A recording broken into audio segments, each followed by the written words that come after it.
तारीख 29 दिसंबर 1972। Eastern airline की flight number 401 अपनी तमाम सुविधाओं के साथ 163 यात्रियों और 13 क्रू मेंबर्स को लेकर तैयार होती है। सारे क्रू मेंबर यात्रियों को बिठाकर अपनी जगह पर बैठ जाते हैं और जरूरी अनाउंसमेंट कर दी जाती है। फ्लाइट टेक ऑफ के लिए तैयार हो जाती है। प्लेन के कैप्टन जो 55 साल के बॉब लॉफ्ट होते हैं, जिन्हें फ्लाइट उड़ाने का कुल 30,000 घंटे का अनुभव होता है, उनके साथ उनका एक को पायलट भी होता है और साथ ही फ्लाइट इंजीनियर डॉन रैपो भी अपने अनुभव के साथ फ्लाइट में मौजूद होते हैं। 9:20 पर फ्लाइट न्यूयॉर्क के जॉन कैनेडी एयरपोर्ट से फ्लोरिडा के मियामी एयरपोर्ट के लिए उड़ान भर देती है। सब लोग अपने अपने हिसाब से प्लेन की यात्रा को एंजॉय कर रहे होते हैं और क्रू मेंबर उनकी सेवा में लगे होते हैं। सब कुछ ठीक चल रहा होता है। फ्लाइट करीब 2 घंटे की उड़ान पूरी कर चुकी होती है और अब फ्लोरिडा भी आ ही गया था। एयरपोर्ट से कुछ दूर पहले ही फ्लाइट के कैप्टन खुद को लैंडिंग के लिए तैयार करने लगते हैं।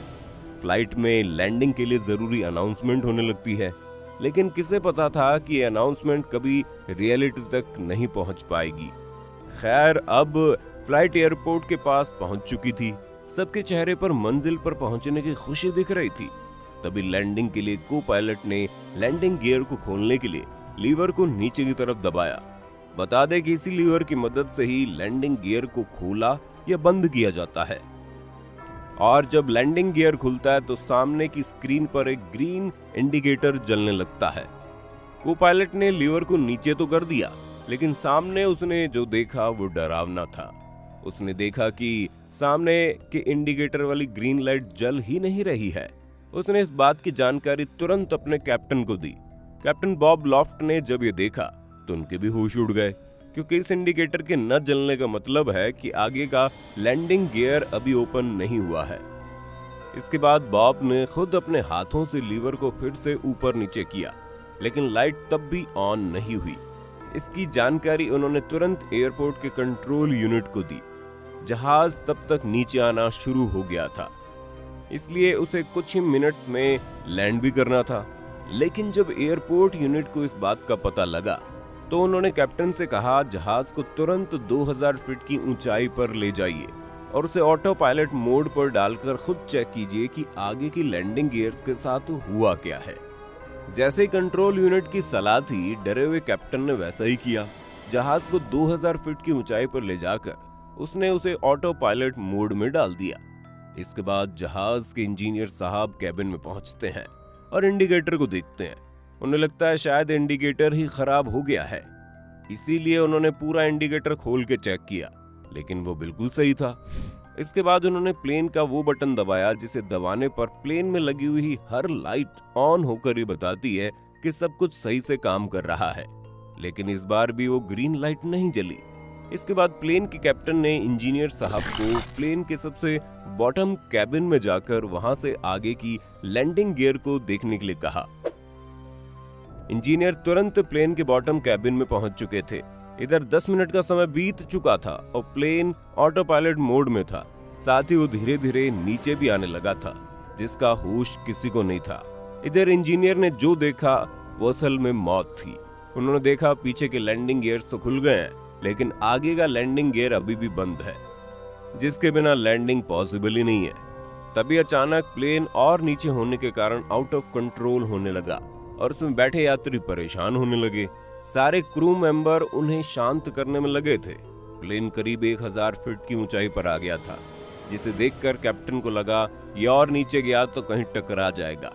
इसीलिए वो प्लेन को 180 डिग्री मोड़ने की कोशिश करने लगा, लेकिन ये कोशिश पूरी तरह नाकाम रही और प्लेन बड़ी बुरे तरीके से जमीन से जा टकराया और क्रैश हो गया। आप उस क्रैश की इंटेंसिटी इस बात से समझ सकते हैं कि प्लेन जब जमीन से टकरा रहा था तो उसकी स्पीड करीब 350 किलोमीटर प्रति घंटे थी, जिस वजह से जहाज के परखच्चे उड़ गए, जिसमें कुल 101 लोगों की जान चली गई और 75 लोगों को जिंदा बचा लिया गया। जहाज का मलबा एयरपोर्ट से करीब 30 किलोमीटर दूर जाकर मिला।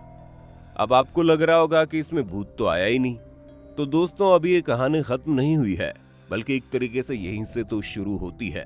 हुआ कुछ यूं कि इस फ्लाइट के बाद में एक और ईस्टर्न एयरलाइन फ्लाइट ट्राइस्टार 318 भी न्यूयॉर्क से मियामी के लिए उड़ान भरती है। उड़ान भरने के बाद फ्लाइट की होस्टेस मैरी सारे यात्रियों की सुविधा का ध्यान रखते हुए फूड स्टोर की तरफ जाने लगती है, लेकिन उसने ओवन से कुछ निकालने के लिए जैसे अपना हाथ बढ़ाया तो उसके सामने एक डरावनी सी शक्ल थी जिसकी आंख हिल रही थी। ये देख के मैरी चिल्लाना चाहती थी, लेकिन उसकी आवाज ही नहीं निकल पा रही थी।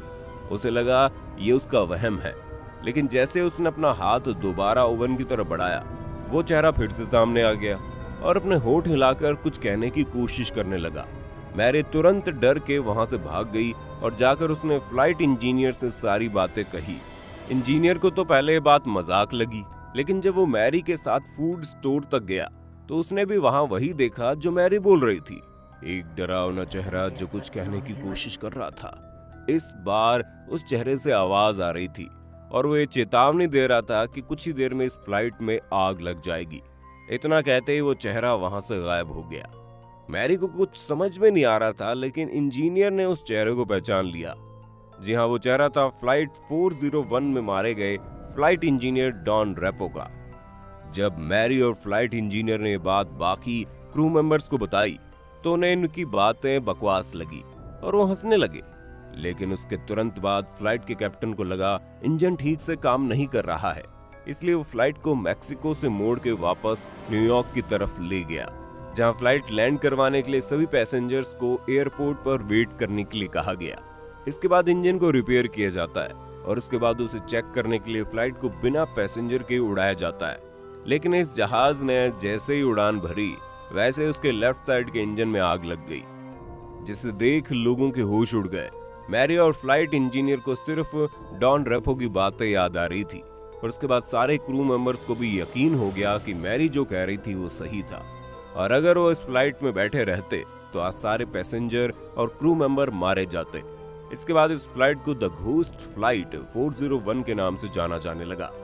बाद में जब फ्लाइट 318 की जांच हुई तो पता चला इस फ्लाइट का ज्यादातर हिस्सा फ्लाइट 401 के मलबे से ही बनाया गया था और वो ओवन भी फ्लाइट 401 का ही था, जो कि काफी हैरान करने वाली बात थी। खैर, अब जो भी हो, एक तरह से उस भूत की वजह से उतने लोग फ्लाइट क्रैश में फिर से मरने से बच गए। अगर वहां सच में भूत था तो इस दुनिया में ऐसे बहुत से भूतों की जरूरत है। आपको आज की हमारी वीडियो कैसी लगी हमें कमेंट करके बताइए। वीडियो पसंद आए तो उसे लाइक करने के साथ साथ अपने दोस्तों और रिश्तेदारों में शेयर कर देना। अगर आप ये वीडियो YouTube पर देख रहे हैं तो चैनल को सब्सक्राइब करके बेल आइकन दबा दें, और अगर Facebook पर आप ये वीडियो देख रहे हैं तो Facebook पेज को जल्दी से लाइक करें। फिलहाल के लिए इतना ही। अभी के लिए हमें दीजिए इजाजत। आपसे मुलाकात होगी अगली वीडियो में। शुक्रिया।